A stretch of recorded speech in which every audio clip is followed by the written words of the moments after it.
Forget about being claimed by the light or the dark. Who can claim to be the next Twilight franchise? You're watching Beyond the Trailer's review of Beautiful Creatures. My family's different. You witch. We prefer the term caster. When I turn 16, my powers will be claimed for either the light or the dark. You think you can keep Lena so good, so innocent? Wasn't I the same before I was claimed? And look at what I am now. I don't know what I'll be. I have 75 days left, Ethan.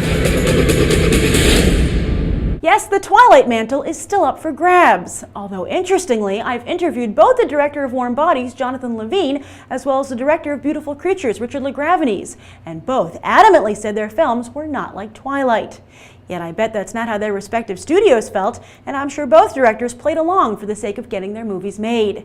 Post-Twilight Hollywood is indeed a complicated place, where talent is turned off by fanboy Twi hate, while the studios are turned on by Twi-hard box office dollars. In fact, Warm Bodies could have stood to register a little stronger on the Twilight meter, as its box office has been only lukewarm. The smart money is still on the host to take over for Twilight, as nobody does an unlikely romance mashup like Stephenie Meyer, but what are the odds for Beautiful Creatures? It too is based on a novel, but unlike Warm Bodies, is already a series of 4 books like Twilight. Also like Twilight, Beautiful Creatures is being adapted into manga form by Yen Press. And while there are no vampires, werewolves, or zombies, this time we focus on witches. And to be honest, we're due for a good witchcraft movie, as we haven't had one since The Witches of Eastwick. This one takes place in the South and even features Civil War flashbacks, which could help the movie play well outside of New York and Los Angeles, which is what it takes for a movie to really make a box office dent. But perhaps Beautiful Creatures' biggest advantage is that unlike Twilight or Warm Bodies or even The Host, it features some serious acting talent. LaGravenese was able to bring Emma Thompson, Viola Davis, and Jeremy Irons into the mix. That's right, 2 Oscar winners and a nominee. Not bad, and their presence could bring in an older audience to push Beautiful Creatures over the top. Then again, was Twilight ever really about the acting? That means ultimately Beautiful Creatures depends on leads Alden Ehrenreich and Alice Englert, the daughter of director Jane Campion, to get tween and teen butts in the seats again and again and again. So we have someone who's read the books and hasn't read the books. How was the movie? I actually was pretty entertained with the movie. I just feel like they try to condense everything into like a short amount of time. Have either of you read the book? No. No? What made you want to see this today then? The commercials. It seemed pretty interesting. I just like spells and witches. It seemed good. Oh, cool. Was it? Was it good and interesting? It was good and interesting, actually. I really enjoyed it. Oh, wow. I really did. I did Oh, cry. yeah? That's good. Do you guys watch the Twilight movies?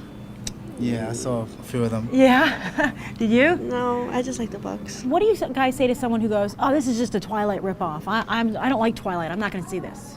Oh, definitely not. Never. No?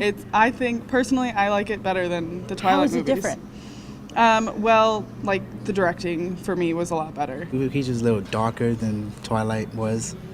And I felt like I could watch Beautiful Creatures again. Visually, compared to the Twilight films, everything worked together in this one. It wasn't like choppy, you know. I didn't lose interest, you know, from the beginning.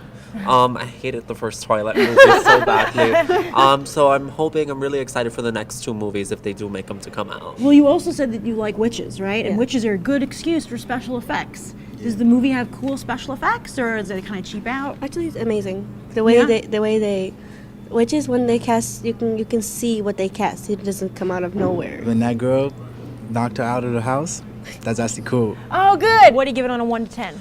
I would say maybe like a 6, Okay. 6.5.